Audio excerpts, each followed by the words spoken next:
sueño, que todo esto, simplemente en la terapia intensiva. ¿Por qué? Porque creo que podría tener muchísimos beneficios para sus pacientes. Yo les voy a hablar sobre varias temáticas, entonces voy a tratar de hacerlo lo más sencillo posible, pues esto es un tema que me toma hasta un mes, todo esto, ver con un residente, ¿no? Porque normalmente rotan conmigo, pero bueno, voy a tratar de resumirles y para que no, no se pierdan y cualquier duda, con mucho gusto al final, ¿no? Entre los objetivos, pues vamos a ver qué avances anestésicos tenemos y cuáles podemos aplicar al paciente de medicina crítica. También vamos a explorar el papel del neuromonitoreo en sus pacientes y bueno, les voy a hablar un poquito de las ventajas de la anestesia multimodal o en su caso de la analgesia multimodal y sobre todo qué es eso de la infusión controlada por objetivos. En la terapia intensiva pues están acostumbrados a sedar a los pacientes. A mí me tocó una experiencia así muy fea cuando yo iba recién egresada en 2020, me tocó entrar al covidario, ¿no? Y obviamente me dijeron, oye, pues no hay terapistas, ¿no? Yo, ay, pues no sé, o sea, no sé qué hacer, ¿no? Entonces yo trataba de ver las indicaciones pasadas para la sedación y decía, no, si pesa tanto, le pones tanto, y si pesa tanto, le pones, y yo dije, oye, ¿qué es esto? O sea, cuando se dan cuenta del daño que estamos haciendo a los pacientes por no individualizar las dosis, es cuando dices, no podemos seguir manejándonos así, ¿no? O sea, simplemente como miligramos por kilo, solo porque pesa tanto, o eso, ¿no? Hay que ir buscar herramientas mucho más objetivas para poder, pues, llegar a esto, ¿no? A sedar a los pacientes. ¿Nos vamos a lo siguiente? Bueno, evidentemente yo no veo pacientes críticos, pero en el entendido de que son pacientes que presentan una o más condiciones médicas que amenazan la vida, que requieren soporte vital avanzado, que suelen estar en la UCI por su inestabilidad hemodinámica o por falla orgánica múltiple. Les voy a dar algunos consejos sobre manejo, sobre todo de algunos fármacos que usan ustedes muchísimo, como por ejemplo la dexmedetomidina, que me ha tocado ver también, pues que la usan pues muy alta, ¿no? Digo, no es crítica, nada más es para decirles que vamos a hablar un poquito de farmacología, de las ventanas terapéuticas y de cómo evitando dosis de dexmedetomidina que nos lleven a efectos adversos, ¿no? Como hipotensión y bradicardia, podemos tener los mismos resultados con un paciente muy bien sedado. Para todo esto, pues les voy a hablar sobre mi protocolo. Este protocolo, pues, lo llevo desarrollando desde hace unos 4 años. Se llama Fast Recovery After Plastic Surgery. ¿Qué quiere decir? Pues es como un protocolo ERAS. ¿Han escuchado del protocolo ERAS? Bueno, es algo similar aplicado a cirugía plástica, en donde vamos a englobar muchas cosas muy importantes. Vamos a la siguiente. Ok. Dentro de mi protocolo, pues vamos a hablar un poco sobre la parte de la valoración clínica detallada, que va a ser muy importante. Específicamente me estoy centrando en cirugía plástica, pero vamos a tratar de aplicarla un poquito a sus pacientes, ¿no? Obviamente, pues para que un paciente pueda entrar a una cirugía que yo espere que se recupere lo más rápido posible, pues tiene que ser un paciente que esté en condiciones, buena hemoglobina, todo eso, ¿no? Que tenga un manejo adecuado de la analgesia. Esta es muy importante, la disminución en el consumo de opioides. Este es un video de cómo los pacientes despiertan después de la anestesia, ¿no? Hemos normalizado mucho que después de la anestesia el paciente tenga náuseas, tenga vómitos, pues esté así todo dormido con su guedel, medio ahogado, y esto no es lo normal, ¿no? Si nosotros aprendemos a individualizar nuestras dosis, y esto también aplicado a la sedación de sus pacientes, podemos esperar que el paciente, una vez que ellos suspendan la infusión de medicamentos, se recupere, ¿no? Porque siempre nos mantuvimos en una ventana terapéutica. Entonces, bueno, la movilización temprana también va a ser clave en el protocolo, porque pues, ustedes saben todos los beneficios de la movilización temprana, que incluyen mejoría en la peristalsis, aunque los artículos o muchos artículos lo nieguen sobre la disminución en los riesgos de la trombosis venosa profunda, pero también tiene un impacto sobre esto, ¿no? Otra cosa muy importante es la alimentación temprana, la temperatura también, no sé qué tanto en la terapia intensiva se cuide la temperatura de los pacientes, pero es vital para propiciar pues, un correcto metabolismo farmacológico y muchas otras cosas, ¿no? Vamos a la siguiente. Ahora, ¿por qué neuromonitorizamos al paciente? ¿Sí? O sea, nuestros medicamentos tienen múltiples dianas farmacológicas. Y al final, no necesariamente tendría yo que tener una cirugía de neuro para monitorizarlo, ¿no? ¿Por qué? Porque la anestesia o los sedantes o los medicamentos que apliquemos en la terapia van a actuar a nivel cerebral, ¿no? Y a nivel cerebral tenemos varias llanas farmacológicas. No voy a ahondar mucho en ello, pero por ejemplo, la Dexme actúa a nivel de los alfa-2 agonistas, Propofol a nivel de los GABA, Midazolam, todo esto tenemos que cubrir muchos receptores y por eso se hace muy importante que podamos de alguna manera medir o saber lo que estamos haciendo aquí adentro. Cuando yo me di cuenta que mi trabajo no era nada más picar espaldas e intubar pacientes, porque la verdad, así nos ven cuando entregamos pacientes, así de que, sí, doctora, o sea, cuando me di cuenta realmente que mi trabajo era objetivo, que yo podía entregar a un paciente en la terapia, diciendo, la concentración de fentanilo es tanta, la concentración de propofol es tanta, y me di cuenta del por qué mi paciente se hipertensaba, no solo por la clínica, sino porque ya hay métodos muy objetivos que me permiten predecir eh, el porqué de la respuesta clínica de un paciente, pero además me van a permitir tomar acción sobre ello de una manera objetiva, no ya por adivinanza, ¿no? Ay, se está moviendo, ponle un bolo de propofol, ay, se está moviendo, ponle un. Eso va a desaparecer a partir de esta charla. Vamos. Hay varias técnicas de monitoreo. Yo de la que les voy a hablar es de la electroencefalografía a grandes rasgos, ¿eh? O sea, tampoco esto es una clase bastante extensa, pero que entiendan un poquito por qué es tan importante medir las ondas cerebrales de sus pacientes. Vamos al siguiente. Yo uso este monitor, el máximo, que incluye el Radical 7 y el SedLine. Vamos a hablar un poquito de estas tecnologías, pero básicamente, que nos permiten evaluar la oxigenación, la hemoglobina en tiempo real, la frecuencia cardíaca y la profundidad anestésica. Esto con el objetivo único de darle seguridad a nuestros pacientes. Cuando nosotros no cuidamos esta parte del cuidado cerebral, porque indiscriminadamente infundimos medicamentos, muchas veces nosotros no tenemos contacto, damos de alta a un paciente, ya sea celestialmente o a su casa, pero no tenemos contacto con ellos, ¿no? No vemos el efecto que nuestras drogas o nuestros medicamentos generan a nivel cognitivo, a nivel cerebral. Realmente nuestra población necesita menos medicamentos de lo que nos han hecho creer, entonces se van a sorprender mucho de que muchas veces van a tener, no sé, dos pacientes gemelos que van a requerir dosis totalmente distintas de propofol para la inducción y que con una dosis mucho más pequeña que lo que normalmente nos dicen los libros que requieren, hace una supresión cortical que puede tener consecuencias no solo a corto y mediano plazo, sino a largo plazo. De hecho, hay gente que refiere que después de una anestesia ya tenía algunos problemas de cognición, que estaba haciendo una maestría y ya no se puede concentrar. Realmente son cosas que están sucediendo, pero nadie las reporta o nadie les da la importancia de vida. Entonces, yo creo que su trabajo es vital, tiene que hacer muchas cosas, ¿no? Mantener a un paciente vivo, pero creo que también podría ayudarles un poquito una sedación de calidad. Entonces, vamos a ver un poquito lo que esto implica. Principalmente, nuestro cerebro funciona a través de frecuencias, ¿no? Tenemos ondas cerebrales que, dependiendo de nuestra profundidad, están predominando en nosotros. Prácticamente, en la anestesia, vamos a buscar dos tipos de ondas. En la anestesia y en la sedación. Las ondas alfas y las ondas deltas, que son las ondas, ahorita vamos a hablar un poquito de ellas.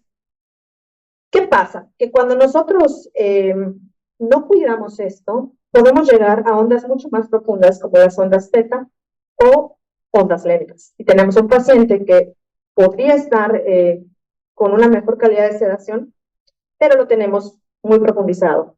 Y ustedes dirán, pues eso, ¿en qué afecta, no? Pues la neurona también metaboliza, también sufre. Entonces, una neurona que no metaboliza adecuadamente, una neurona que tiene problemas de transmisión, va a generar isquemia, va a generar necrosis y a la larga va a ser un paciente que va a tener un poquito más de dificultades para despertar, entre otras cosas. Siguiente. La frecuencia de onda es muy fácil medirla. Les dejo este esquema. Una frecuencia de onda básicamente se va a medir en cuántas oscilaciones hay en un segundo. Entonces, si nos vamos al anterior tantito, podemos. Anterior.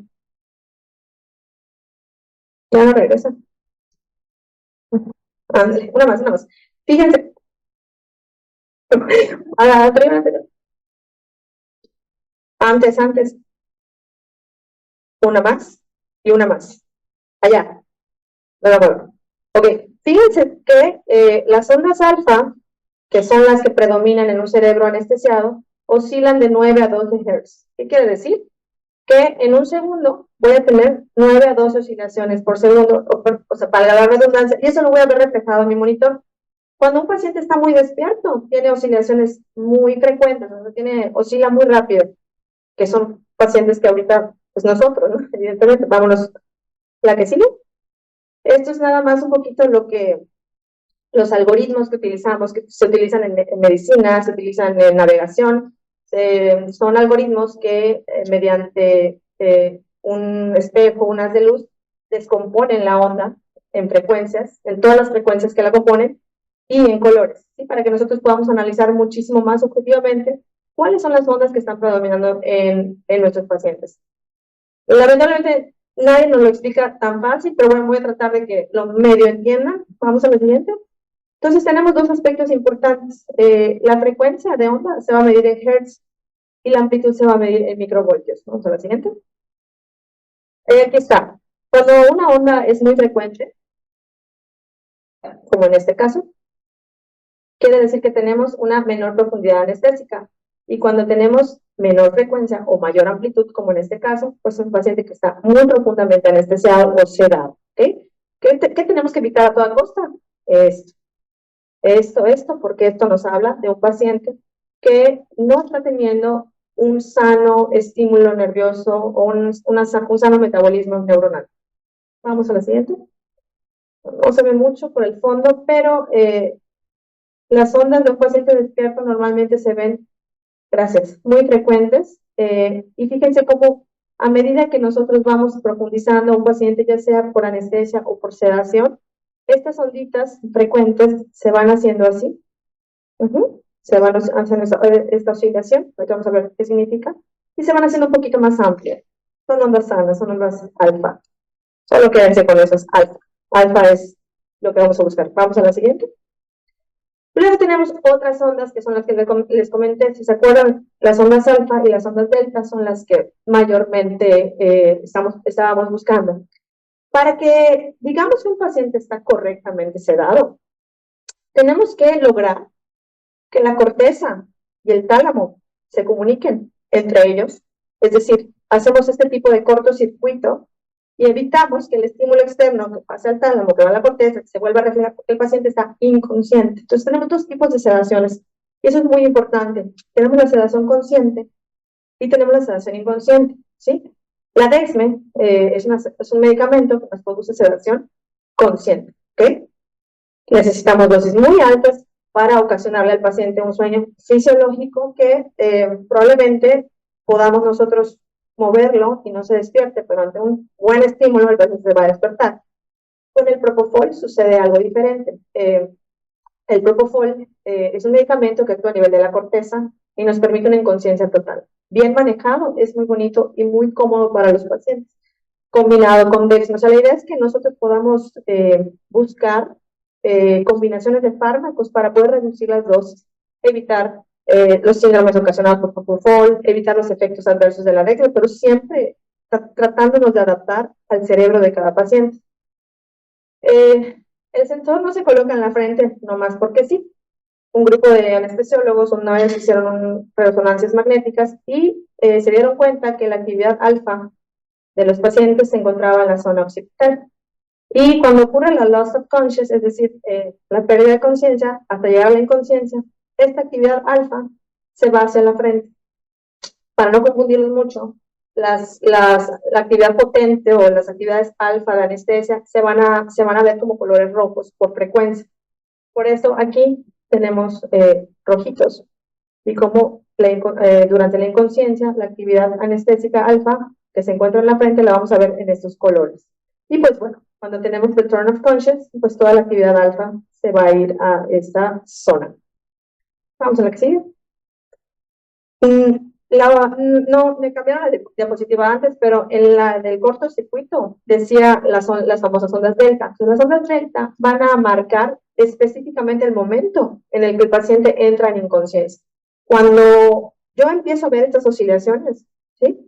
Estas oscilaciones lo que significa es precisamente que el paciente está entrando a un estado de inconsciencia, que va a ser muy importante, porque se va a relacionar también con un reflejo clínico que se llama reflejo oculocefálico. Entonces, todo va a importar. Hay que saber hacer exploración neurológica, hay que saber interpretar el electroencefalograma y hay que medir, como estamos perfundiendo medicamentos, cuál es la dosis exacta que llevó a ese paciente a este estado inconsciente. Y cada paciente, como les digo en la maravilla, va a tener una dosis totalmente distinta. Entonces, en cuanto a la evaluación de la sedación, pues vamos a tener el índice de estado del paciente, que es el famoso numerito que vemos, que es al que menos le vamos a prestar atención. Y, pues, ¿qué nos va a ayudar todo esto? Básicamente a evitar sobredosificar a los pacientes o bien a infrasedarlos, ¿no? En el caso de los pacientes críticos, pues, poder tenerlos en un estado óptimo de sedación sin caer en ningún extremo, sin llevarlos a los efectos adversos y sin que la sedación no tenga nada de efecto en ellos, ¿no? Vamos a lo que sigue. A grandes rasgos, lo que estamos midiendo es la actividad de estas neuronas, las neuronas piramidales, que se encuentran en la corteza muy bien apiladas, que nos van a generar esto que se llama local field potential. Es como que la suma de la actividad extracelular de las neuronas, y nuestro algoritmo las va a captar, las va a meter pues a la tecnología del setline y las va a descomponer en todas las ondas que estén predominando en ese momento. Vamos a la que sigue. De tal manera que en un paciente sedado, en su caso, vamos a agarrar un segundo de tiempo de mi monitoreo y voy a descomponer, o sea, voy a analizar este segundo de tiempo y aquí lo tenemos, ¿no? Con mucha imaginación podemos ver que estas ondas empiezan a hacer este movimiento. Esto se llama oscilación. Y justo esta oscilación ocurre porque ya hay un cortocircuito tálamo cortical. Entonces, cuando nosotros tenemos esta oscilación, podemos hablar de que estamos en inconsciencia y las oscilaciones son las famosas ondas delta. Y por cada segundo, en este caso, tenemos una oscilación hacia abajo. Y si se acuerdan, las ondas delta van de 1 a 4 Hz. Entonces, ¿qué quiere decir? Que por cada segundo voy a tener de 1 a 4 oscilaciones de onda. Tenemos, en este componente, tenemos una onda delta hacia abajo y tenemos 9 picos de onda alfa, que la onda alfa va de 8 a 12. No es para abrumarlos ni nada, nada más es como que vean que en el cerebro no es como que yo vea, una onda alfa, mira una onda, no, están sobremontadas y nosotros vamos a aprender como a ir valorando el cambio, el preciso momento en el que observamos esto, ¿no? Entonces, esto es sinónimo de una sedación sana y adecuada. Vamos a la que sigue. Bueno, vamos a la que sigue. Ok. Las ondas que tenemos acá se van a traducir en esto, en un espectrograma de colores, ¿sí? Nada difícil. Tenemos un término muy importante que se llama Spectral Edge Frequency. Nosotros vamos a medir el cerebro, pues aquí tenemos dos hemisferios, ¿no? El hemisferio izquierdo y el hemisferio derecho. El Spectral Edge Frequency es la frecuencia, que es esto, mira, del lado izquierdo y del lado derecho, la frecuencia por debajo de la cual se encuentra el 95% de la potencia espectral. ¿Qué quiere decir? Que si tengo un set de 10 y de 12, esto indica que el 95% de las ondas están por debajo de esta frecuencia en mi anestesia o en mi sedación. O sea, que están bien. ¿Por qué? Porque están por debajo de mis ondas alfa. Por ejemplo, si yo tuviera 20, 25 o frecuencias muy altas, podría decir que este paciente no está correctamente sedado. O por el contrario, si yo tuviera ondas, no sé, 2, 3, pues podría decir que este paciente está sobredosificado. Vamos a la que sigue. Y bueno, el electroencefalograma no procesado aquí se va a descomponer en mis dos ondas, en las alfa y en las delta. Y si las acomodara yo en un plano XY, plano cartesiano, pues voy a tener aquí no se ve mucho, pero esto representa mis potencias y esto representa mis frecuencias. Entonces, las ondas alfa, que van de 8 a 12 Hz, van a estar en las frecuencias de 8 a 12, no tan potentes, porque recuerden, mientras más amplia es una onda, es más potente. O sea, cuando una onda es muy grande, muy profunda, se dice que es muy potente. Entonces, la potencia, como se mide en microvoltios, las ondas delta van a estar aquí arriba. Entonces, estos van a ser los componentes de mi sedación. Y aquí tengo esta línea que es el CEP95, y todo lo que esté por debajo del CEP, o sea, todo esto, es lo que predomina en mi anestesia. Vamos a ver qué sigue.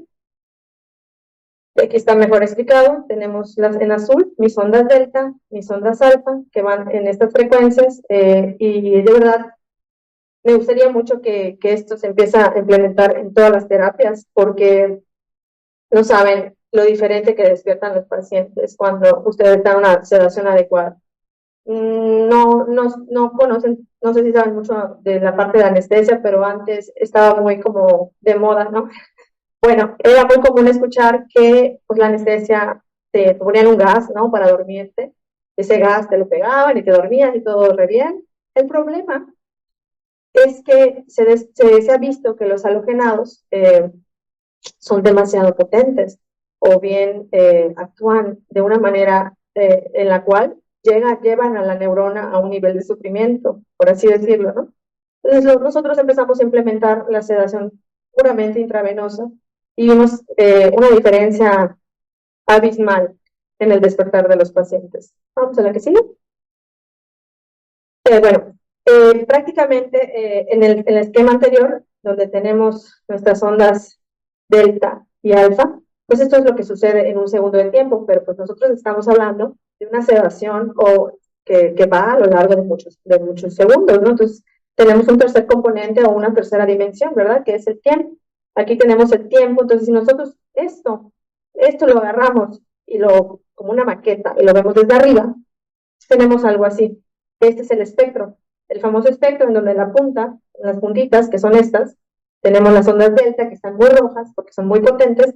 Es como Nueva York, ¿no? O sea, no sé, las Torres Gemelas, que bueno, que ya no existen, y el Empire State, o sea, un ejemplo. Son edificios más altos, unos más bajitos, pero aquí en las ondas alfa tenemos igual un poquito de rojos, pero menos potentes que las delta. Esto es un cerebro que está correctamente anestesiado. Vamos a lo que sigue. De tal manera que aquí tenemos las huellas de nuestros fármacos que usualmente utilizamos, ¿no? Fíjense que tanto el propofol como el halogenado, que no lo usan, creo que tienen utilizan un dispositivo para gas, ¿no? Se llama Cobra, no me acuerdo. No sé si llama Anaconda. Anaconda, Cobra, Coralillo. No sé cómo, pero la anaconda, que es un halogenado, y fíjense que tanto el halogenado y el propofol tienen una firma electroencefalográfica muy similar. Sin embargo, a nivel molecular hay muchísimos cambios, y esto sucede porque en el propofol pues solo estoy actuando a nivel de dos tipos de frecuencias de onda, pero con medicamentos más potentes, incluso la Dexme, que pareciera muy noble, no lo es tanto. ¿Por qué? Porque genera pues mucha supresión cortical si no se usa de manera adecuada.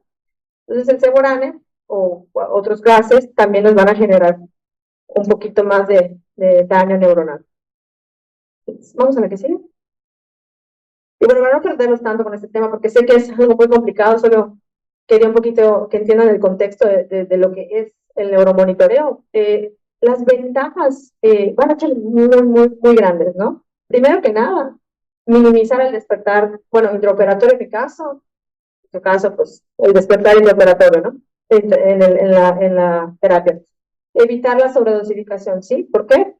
Pues hay muchas cuestiones, neurotoxicidad y disfunción cognitiva. También van a disminuir mucho su consumo de anestésicos. Ustedes cuando logran combinar ciertos fármacos, ya no tienen, o sea, la idea de esto es utilizar varias dianas farmacológicas para reducir sus dosis. ¿Por qué necesitaría yo utilizar demasiado fentanilo si puedo utilizar Dexme, fentanilo, propofol, al final estoy actuando a nivel de diversas dianas farmacológicas y todo esto tiene un beneficio muy grande en los pacientes. ¿Por qué? Porque los opioides producen depresión respiratoria, producen hiperalgesia, producen náuseas, producen vómitos, la dexme sola produce hipotensión, bradicardia, muchas cosas que no queremos, ¿no? Entonces, cuando neuromonitorizamos adecuadamente, pues vamos a facilitar la inmersión de nuestros pacientes. En su caso, se da, o sea, yo tengo, ¿por qué no podría yo saber por qué mi paciente no despierta? Entonces, esto ya se hace muy objetivo. Bueno, no está despertando probablemente por el exceso de fentanilo, o no está despertando probablemente porque está suprimido y no manejé bien mi dosis de propofol. Entonces, ya esto se vuelve algo muy, muy objetivo. Entonces, en esta plática, en esta charla, voy a hacer un poquito este recorrido de cuáles son los monitores que yo utilizo, que tratamos de cubrir varias partes del sistema nervioso, no solo central, sino también periférico, para poder tomar decisiones acertadas. Ya no es como que, clínica, o sea, la clínica va a ser muy importante, pero incluso ahora el ultrasonido es piedra angular de nuestro manejo, tanto en la terapia como en la anestesia, ¿no? Llega un paciente, pues yo opino que lo primero que hay que hacer es sondearlo, ¿no? Ver qué le pasa, eso debería ser. Pero bueno, estamos en proceso. Vamos a la siguiente. Pasamos con otro monitor que es el Radical 7. El Radical 7 nos va a medir la hemoglobina, ¿okay? En tiempo real, principalmente, estos son los parámetros que vamos a tener. Importantísimo, pues la hemoglobina, la PBI, que es la variación de la amplitud de pulso. Esto es útil para evaluar la respuesta de los volúmenes, ¿no? No invasivos, evidentemente. Estamos hablando de que ustedes generalmente tienen un catéter central, pero bueno, esto puede ser una guía muy importante junto con el ultrasonido, por ejemplo, ¿no? En nuestro caso, nosotros solo tenemos acceso a esta parte del paciente y si bien las yugulares no son muy objetivas para medir la hemodinamia de los pacientes, nos guiamos subjetivamente de ellas, pero ustedes tienen la cava, tienen la femoral y muchas herramientas para poder conjuntarlo con una PBI, ¿sí? Que ya no necesitan como que un catéter Swan-Ganz o parámetros más invasivos para ver esto, ¿no? Vamos a la siguiente. Bueno, el Rainbow, que mide la hemoglobina en tiempo real, pues va a utilizar múltiples longitudes de onda, que va a atravesar los tejidos y va a medir exactamente cómo se absorbe según la característica de la sangre y de sus componentes. Podemos evaluar hemoglobina oxigenada, la hemoglobina desoxigenada, la carboxihemoglobina, la metahemoglobina, y bueno, los sensores van a recoger esta información. ¿Es útil? Sí, muy útil, sobre todo en momentos críticos de reposición hídrica. Ahí es cuando discrepamos un poquito ustedes y yo, ¿no? O sea, yo tengo a veces 40 minutos para levantar a un paciente y salvarlo, ¿no? Y ustedes muchas veces tienen mucho más tiempo. Entonces, estos monitores se hacen muy, muy útiles también para el monitoreo continuo, sobre todo porque la hemoglobina es un parámetro que no es tan lineal, ¿no? Es muy variable. Va a depender mucho de la temperatura del paciente, va a depender mucho de la hidratación del paciente. Entonces, es una buena herramienta para ir valorando cómo estoy manejando mis líquidos y cómo estoy hemodiluyendo o hemoconcentrando la hemoglobina. Vamos a la siguiente. Bueno, como les digo, en anestesia lo utilizamos como monitorización continua, no invasiva. Podemos detectar tempranamente desaturaciones o hipoxia. Podemos estimar cambios en la hemoglobina, como les comenté. Personalizar la administración de fluidos. O sea, realmente, pues, en mi práctica diaria me he dado cuenta que no, o sea, el paciente no necesita líquidos, como me habían dicho, ¿no? Me enseñaron a utilizar fórmulas de reposición hídrica, en el caso de la lipo, por ejemplo, ¿no? Un paciente que le sacaron 5 litros de agua, le pongo 5 litros de agua, o sea, perdón, 5 litros de grasa, le pongo 5 litros de agua, y no, ¿por qué? No tiene lógica, ¿no? Entonces, con estas variables, ultrasonido, PBI, monitoreo de diuresis, nos dimos cuenta que los pacientes no necesitaban tantos líquidos como nos habían contado. Y esto beneficia muchísimo la recuperación temprana porque tenemos un paciente que no está edematizado, que no está sufriendo los daños por exceso de líquidos. Hay pacientes que por cirugías selectivas, edema agudo de pulmón, edema palpebral. No hay necesidad de eso. Entonces, la invitación aquí es como poder hacer un poquito las cosas siempre fundamentadas, no por rebosamiento, ¿no? Que ya, ponle 1 litro de solución, ¿no? Sino que obviamente los algoritmos, todo lo que existe, obviamente sirve, ¿no? Solo que tenemos que aprender como a adaptar la literatura a nuestros casos o a nuestros pacientes, que pues, lógicamente yo no le voy a poner 5 litros de agua a un paciente. Hay muchas variables, ¿no? Vamos a la que sigue. Eso es lo que les comentaba, ¿no? La hemoglobina. Se puede usar la hemoglobina no invasiva. Pues fíjense que normalmente si yo tomara por laboratorio, pues tenemos tomas aisladas, pero la hemoglobina se comporta de manera muy variable y con la monitorización continua podemos ver en todo momento esa curva o esos cambios, de tal manera que yo pueda predecir si el paciente incluso está teniendo algún evento hemorrágico y que mi curva de hemoglobina pueda alterarse. ¿Es la que sigue? Bueno, lo que les comentaba también de la variabilidad pletismográfica va a ser un parámetro dinámico que no es invasivo, que se va a relacionar a la respiración o la ventilación del paciente, básicamente cómo se relaciona la amplitud de la onda pletismográfica con la respiración del paciente. Hay que tener muchas cosas en cuenta, ¿verdad? Paciente ventilado, paciente no ventilado. Sin embargo, nos va a dar una idea de cómo responde a los fluidos un paciente. Vamos a la que sigue. Que se va a relacionar mucho ya con el ultrasonido. O sea, cuando ustedes, los PBIs, ya hagan su ultrasonido de cava, o femoral, o incluso yugular, pues van a poder interpretarlo, ¿no? Un PBI bajo, una baja variabilidad, pues generalmente es un paciente que no se va a beneficiar de líquidos, por el contrario, un paciente alto podría responder a la administración de líquidos, pero no necesariamente necesite los líquidos. Por eso es muy importante que evalúen el contexto. O sea, el problema de usar muchos monitores, ¿ya? Es que te vuelves como muy quisquillosa, ¿no? Es como que cualquier cambio, como que tratas de modificar algo en tu paciente. Y no, realmente son guías para tomar decisiones un poquito más objetivas, más acertadas, pero son súper útiles. O sea, yo al final, ¿qué importa? Que vean los resultados, ¿no? Yo les voy a mostrar los videos, ¿no? De las cirugías que hacemos, de los pacientes que hacemos, porque creo que eso es al final lo que genera mayor impacto en la gente, ¿no? No, es como una cirugía de 5 horas, se va a su casa a la hora. Vamos. Bueno, en conclusión, con la parte del Radical 7 nos va a permitir, o sea, va a disminuir la necesidad de extracciones sanguíneas frecuentes, va a permitir respuestas más rápidas ante cambios críticos y vamos a tener mayor seguridad y precisión, en mi caso, con cirugías estéticas de alta definición. Vamos a ver qué sigue.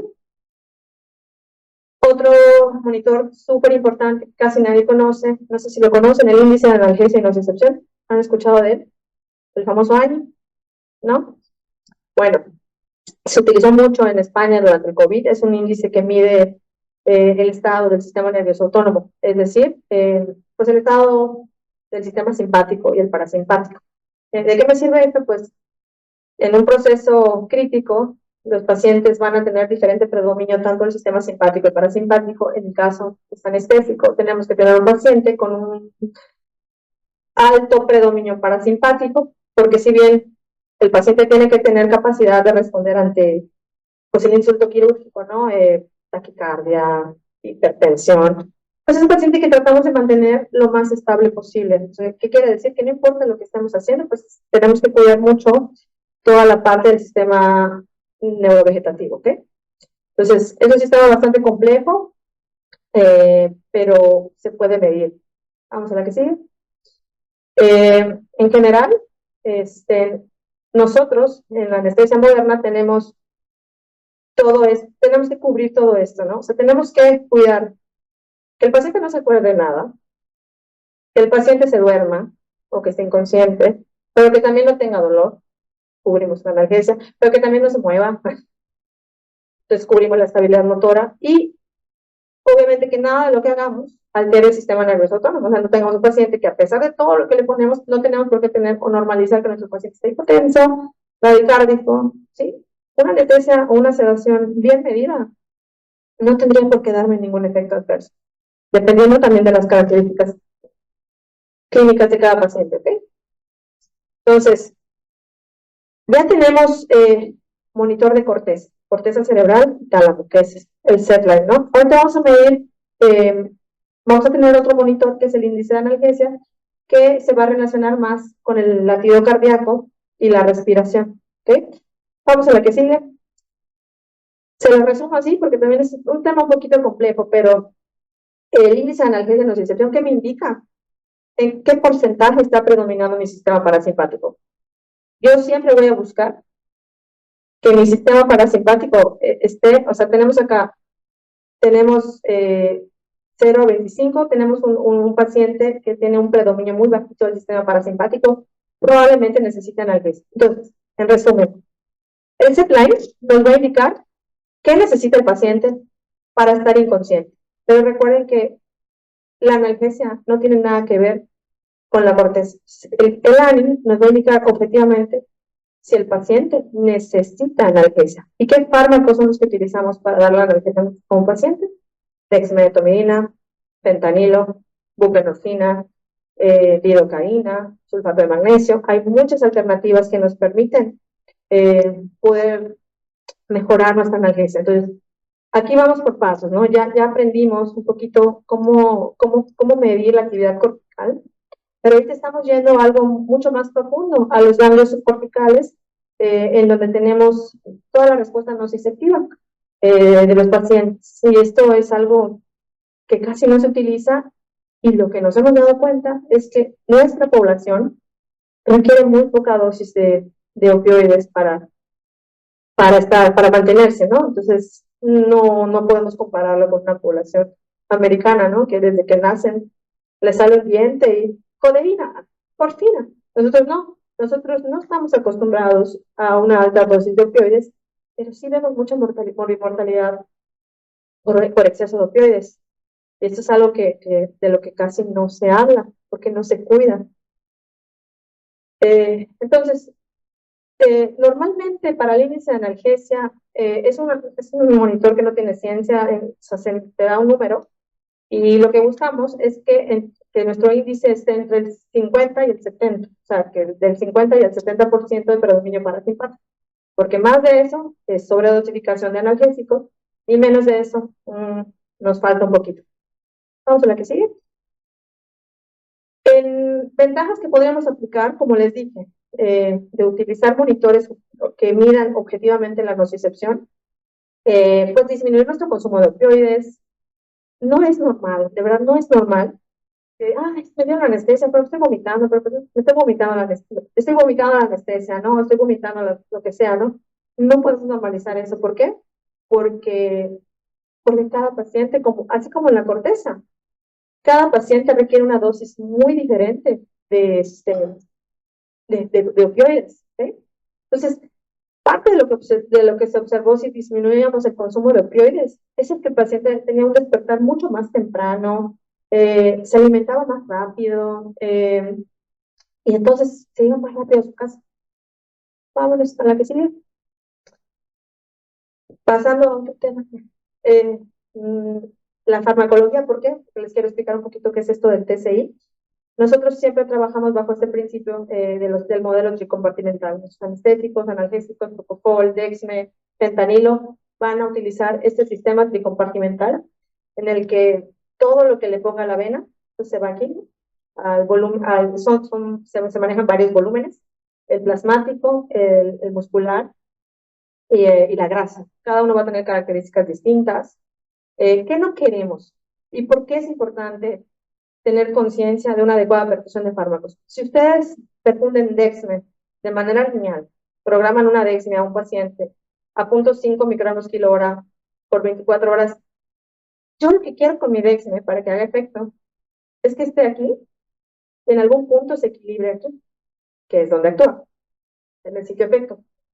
Pero si yo permito que mi fármaco, cualquiera que esté utilizando, se salga de la ventana terapéutica, voy a estar aquí. Entonces, viene lo que no quiero. El paciente nunca despierta, efectos adversos. Entonces, es un poquito analizar lo que tenemos. No necesitamos tecnología tan alta, o sea, les voy a dar como que opciones para que con una bomba convencional puedan titular fármacos adecuadamente. La que sigue. Rápidamente, el volumen de distribución va a ser muy importante porque de esto va a depender cada modelo farmacológico que utilicemos. Estas nuevas tecnologías ya tienen implementado en su software diferentes modelos farmacológicos, es decir, si voy a tratar con niños, voy a permitir propofol, pero ustedes saben que tanto el niño como el adulto tienen volúmenes de distribución muy diferentes. El niño tiene volúmenes de distribución muy altas y tiene capacidad de eliminación mucho más rápido. Entonces, el volumen es ese espacio hipotético en el cual sería necesario diluir un líquido. Eh, entonces, toda circunstancia que me genere un menor volumen de distribución va a generar que mi fármaco se concentre más, ¿no? Entonces, en el caso del paciente crítico, pues es analizar cuál es la patología de base, ¿no? Para poder entender cómo farmacológicamente se va a comportar mi medicamento. Hay muchos factores que van a afectar el volumen de distribución, entre el sexo, la edad, la composición corporal, la liposolubilidad, entre otros. ¿Vamos a la que sigue? Entonces viene esto. Eh, la forma de administrar los fármacos va a ser muy importante, ¿no? ¿Cuál va a ser el objetivo principal? Pues alcanzar concentraciones estables, ¿sí? O sea, ya no es, ay, si le dejo la infusión ¿y cuánto tiene de concentración? Ah, una taza de no, o sea, ¿de qué sirve la taza? Vamos a aprender que ahora, pues lo nuevo ya no es que me digas a cuánto estás perfundiendo el propofol, sino cuál es la concentración de propofol que tienes en el plasma y en el cerebro. ¿Por qué? Porque dependiendo de esto vas a tener manifestaciones clínicas variadas, ¿no? Entonces, las infusiones controladas por objetivo lo que van a hacer es incrementar la precisión para calcular esas concentraciones. Es un entrenamiento largo. Mi quirófano está siempre abierto a residentes, nada más me contactan si quieren aprender a usarlas, de verdad, cuando quieran. Trabajo pues pura clínicas privadas, así que no hay problema, pueden ir cuando quieran. A mí me gusta mucho que lo utilicen, que lo aprendan, porque hay muchos hospitales que ya tienen estas tecnologías y lamentablemente no se utilizan porque pues nadie nos enseña, ¿verdad? Entonces vamos a cambiar el paradigma. Ya no vamos a irnos ¿cuál es la infusión que estás usando? Vamos a irnos al objetivo farmacológico. El objetivo farmacológico va a ser una concentración, ¿sí?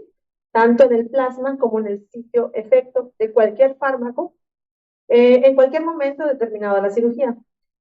El objetivo va a variar dependiendo de cada paciente y no les podría decir, el objetivo de inducción es tal, va a variar mucho. O sea, por eso se dice que ahora tanto la sedación como la anestesia debe ser individualizada. O sea, ya el paciente, ya no es como antes, el paciente se tiene que adaptar a las dosis que me está diciendo el libro. No, ahorita tú te tienes que adaptar a lo que el paciente te esté pidiendo. Por eso ya todo es guiado, todo, la inducción, la inmersión, el mantenimiento, y eso hace que el paciente tenga una recuperación mucho más rápida. Yo siempre utilizo como esta analogía en la que, en mi caso, la paciente plástica es bastante complicada en muchos sentidos, ¿no? Es una paciente que es como una boda, ¿no? O sea, quiere todo perfecto, el mejor vestido, el mejor cuerpo, súper, o sea, todo bien, ¿no? Entonces, tenemos un gran cirujano que la va a dejar muy bien. Pero ¿de qué me sirve tener al mejor terapista, a la mejor terapia, si voy a despertar con cruda? Vale. ¿De qué me sirve? De nada.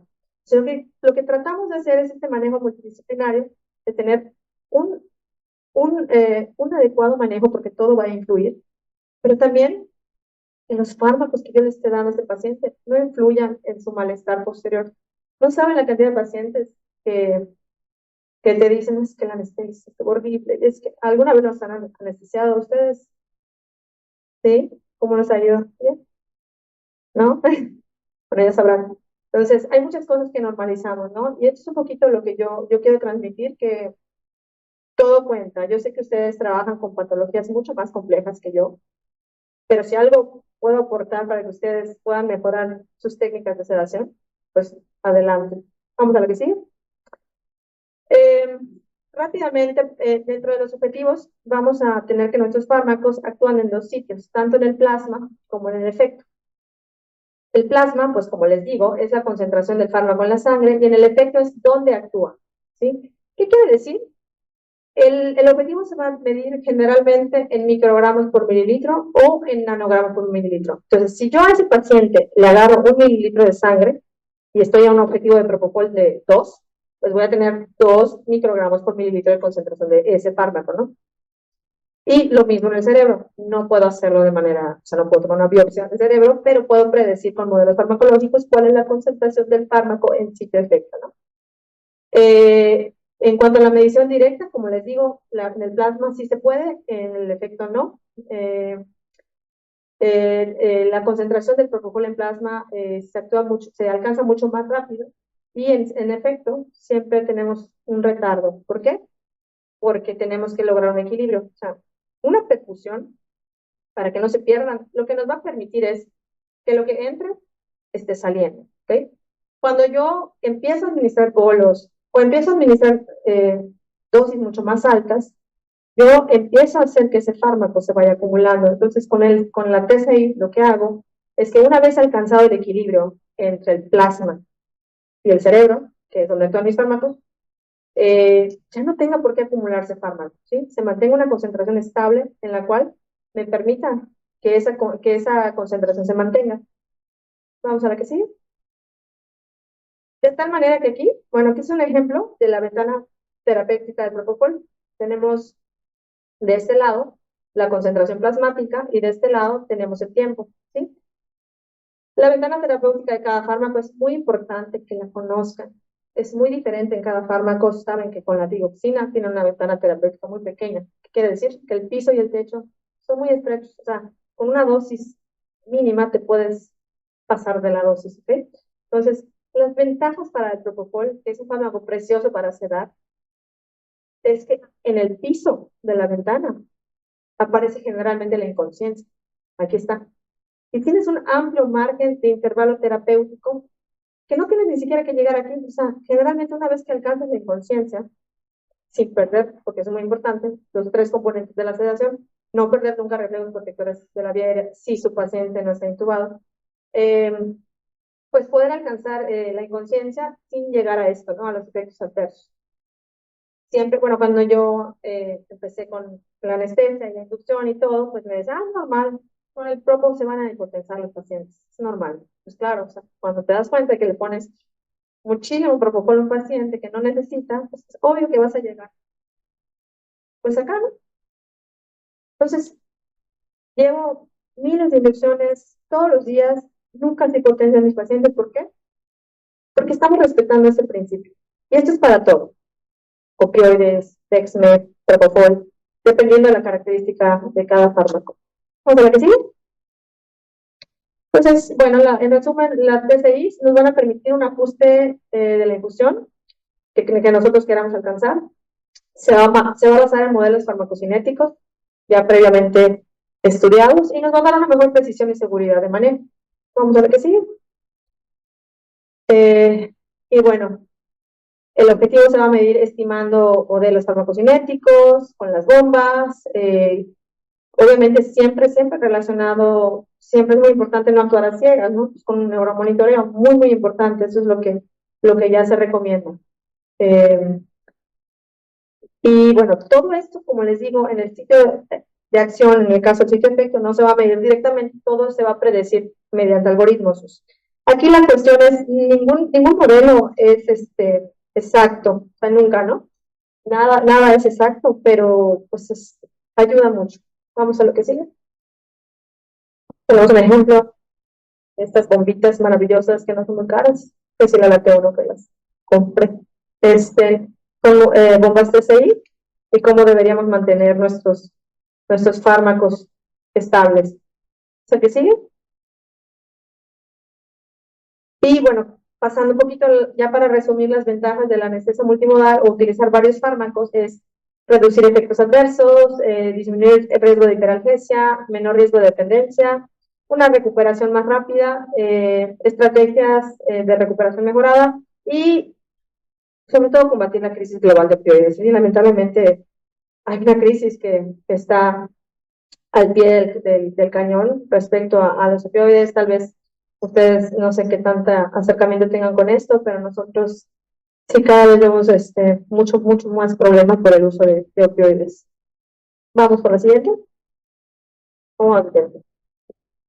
Me avisan, ¿eh? Ok, en cuanto a, les decía, si no tienen los abastecen y no hay problema, hay aplicaciones que cuestan 200 pesos al año. Nosotros damos cursos para que los aprendan a usar, son de simulación de medicamentos. Nos permiten, por ejemplo, en este caso, yo trabajé con fentanilo y yo le fui diciendo a la aplicación cuánta dosis le fui poniendo al paciente y al final, durante la simulación, que lleva 133 minutos, yo puedo ver que mi concentración de propofol en el cerebro es de 0.88 y en el plasma de 2.5. En este punto todavía no se ha equilibrado, pero normalmente se alcanza el equilibrio. Y ya hay muchas guías que nos dicen o que nos recomiendan cuáles son los objetivos de medicamentos que debemos mantener. Si se fijan, ya no es microgramo kilo hora, no, ya son objetivos. ¿Sí? ¿Cuál es el objetivo? Y todos los objetivos se van a traducir a una infusión, pero ya es al revés. O sea, ya tenemos que hablar en otro idioma, o sea, de objetivos, de concentraciones e ir buscando, en mi caso, yo, estas concentraciones que las recomienda Colombia, a mí no me sirven, se me quedan muy altas, entonces ir ajustando las dosis a tu población. Pero se puede hacer de manera muy sencilla con aplicaciones que de verdad cuestan 200 pesos al año. ¿Con la que sigue? Y bueno, como parte importante del manejo anestésico de la tecnología, pues tenemos la función neuromuscular, que creo que es algo que no se utiliza mucho en la terapia. Yo entiendo que el relajante muscular no es algo tan común porque lo que buscan es mejorar la función pulmonar y con el relajante no pueden lograrlo, ¿no? Pero en nuestro caso, el relajante neuromuscular es esencial para operar a un paciente. Pues tenemos monitores que nos permiten predecir el efecto del relajante residual, porque esto sí conlleva a una gran morbimortalidad al momento de extubar a nuestro paciente, ¿no? O sea, saber si mi paciente ya no tiene restos de rocuroño y saber si lo tengo que revertir o no. Existen ya muchos fármacos que actúan como revertidores. Vamos a la siguiente. Son monitores que se colocan muy sencillos. Entonces, cuando terminamos esa anestesia o nuestra sedación, necesitamos o debemos saber objetivamente el grado de hipnosis de nuestro paciente. ¿Sí?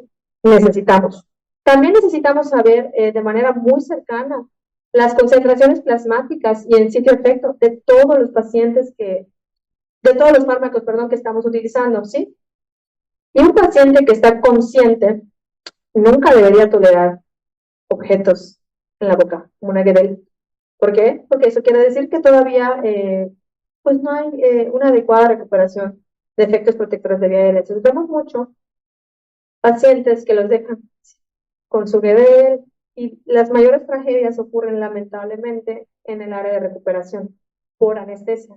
Eso es algo de lo que tampoco se habla, ¿no? Muchos pacientes en depresión respiratoria por exceso de opioides, por no cuidar los detalles, pues caen en paro respiratorio o incluso lamentablemente cardíaco, ¿no? Porque hay muchas cosas, hay muchos detalles, yo creo que, digo, en todos lados pasa, eh, cuando un evento o un error sucede es porque tuvo que pasar muchos filtros, ¿sí? A mí me gusta mucho comparar esto con los accidentes aéreos, o sea, no sé si alguna vez han visto una reconstrucción de un accidente aéreo, no por el hecho de la catástrofe, sino porque de verdad el 99% de los accidentes son por errores humanos.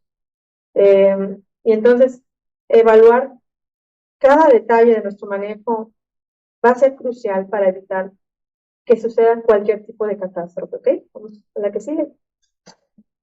Entonces, si el paciente que está totalmente despierto, en mi caso, pues rara vez va a requerir oxígeno, se va a sentir cómodo, si no le puso tantos opioides, no va a estar nauseoso. Entonces, mis pacientes salían de cirugía, me decían, tengo hambre, estarían muy despiertos, ¿no? Porque pues, conscientemente cuidábamos mucho el cerebro, ¿no? Entonces, les empecé a dar de comer así, a los 5 minutos, hasta que a los 15 minutos ya comían sándwich. Y otra cosa que nos enseñaron, ¿no? Está un paciente bajo anestesia, hay que esperar 2 horas para que coma. ¿Pero por qué?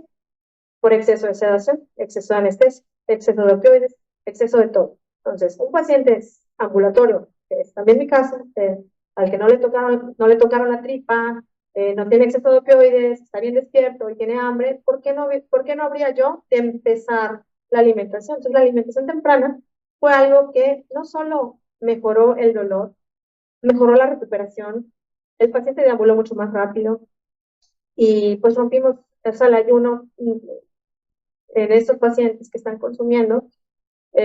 No es recomendable prolongarlo por mucho tiempo. Vamos a la que sigue. Una más. Y bueno, como les digo, les juro que no solo picamos la espalda, ¿verdad? Intubamos. También tenemos un papel importante en prevenir y evitar el deterioro cognitivo como consecuencia de una anestesia tanto a corto, mediano y largo plazo. Y generalmente los grupos vulnerables son los niños y los viejitos. 5 minutos, ya, Siguiente, siguiente, siguiente, siguiente, siguiente. Vamos a saltarnos todo eso. Siguiente, siguiente. Otra. Son videitos. Nos quedan 5. ¿La siguiente? Bueno, esto es como inducimos generalmente a los pacientes. Cuando, cuando estaban en el COVID, solo había niñas hablando. Y yo, ay, 15 millones de niñas hablando. No, sé que no es nuestra culpa, pero bueno, la inducción se hace de manera en el quirófano, pues mucho más tranquila pues que en otros lugares, ¿no? Que lamentablemente urgencias, no tenemos manera de hacerlo así tan bonito, ¿no? Vamos a la que sigue, a la que sigue, a la que sigue. Esos son los detallitos que hay que cuidar, la temperatura es muy importante. Nosotros medimos la temperatura central, o sea, la esofágica, que es la más sensible. Y muchos le quitan un poquito de mérito a la temperatura y es súper importante. La hipotermia es muy común y por anestesia todavía más. ¿Por qué?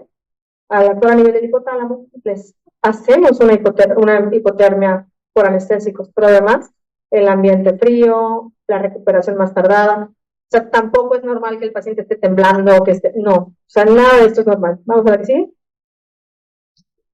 ¿Sigue? Ya, 5 minutos, una más. Eso sigue siendo control de temperatura. Aquí cómo medimos, esta es la famosa curva de hemoglobina, cómo se va manteniendo a lo largo del tiempo. Tenemos nuestro electroencefalograma, nuestro espectro, todo verde porque todo está bien. Pásale. Y deja ver ese videito. Vamos a ver ese videito. Esta es una paciente despertando de una anestesia general, literalmente haciendo un corazón con sus manitas, porque están muy conscientes y generalmente no requieren oxígeno. Entonces, yo poder entregar a un paciente así me da muchísima seguridad a mí y al paciente de que sé que al menos por mi manejo anestésico o mi sedación no va a tener ningún problema. ¿La que sigue? Esta es otra paciente a los 15 minutos de su cirugía. Dale, ¿le puedes dar play? Recuperándose de su aumento mamario. Mira qué rápido. Literalmente, si cuidan sus dosis, si cuidan su manejo, los pacientes a los 40 minutos se van a su casa sin dolor, sin molestias, siguiendo indicaciones, comiendo, sin náuseas, sin vómitos. Vamos a ver qué sigue. Esto, literal, eso fue una cirugía de 4 horas y media. Podemos darle play. Aquí tuvimos una liposucción, una abdominoplastía, un recambio de implantes mamarios. La paciente pues tuvo un despertar inmediato. La cirugía duró 4 horas con 30, pero en todo momento neuromonitorizada. Aquí despertando, siguiendo ya indicaciones, hablando. Si se fijan, son pacientes que jamás van a requerir soporte, oxígeno. O sea, digo, puede ser, claro que hay algunos que podrían requerirlo, pero son pacientes que si tú cuidas tus niveles de anestésicos, pues no tendrías por qué tener un paciente que esté aguado, ¿no? Entonces, son pacientes que al despertar inmediatamente recuperan, no importa. Aquí lo que se ve en el video, no importa, es como para recuperación, vemos todo el proceso de la caminata, de la alimentación, hasta que literal se va a su casita. Todas las pacientes son ambulatorias y pues yo como parte del protocolo me encargo de acompañarlas en todo el proceso desde la recuperación hasta que literalmente las entrego o las entregamos a su casa. ¿Okay? Y bueno, este es un resumen, ya este es un nuevo artículo que salió en donde nos habla ya de todo lo que vimos ahorita, ¿no? O sea, la profundidad anestésica pues va a incluir muchas técnicas y todos los riesgos que nos va a disminuir. Luego viene la nocicepción, en donde hay también muchas maneras de poder dosificar nuestros fármacos analgésicos y al final de cuentas, tanto el futuro de la sedación como de la anestesia es esto, la neuromonitorización y monitorizar la nocicepción. Esto es el futuro, ya llegó, hay que aprenderlo a hacer, hay que aplicarlo a todos nuestros pacientes, no quedarnos. Y aunque cueste un poquito más de trabajo porque hay que entrenar, hay que estudiar farmacología, ya no es nada más, no, ya hay que adentrarnos un poquito más a eso, ¿no? Entonces, esto es lo de hoy. Espero que les haya gustado mucho. Cualquier duda, bueno, les doy mis redes para que me sigan. Muchas gracias por su atención. Gracias a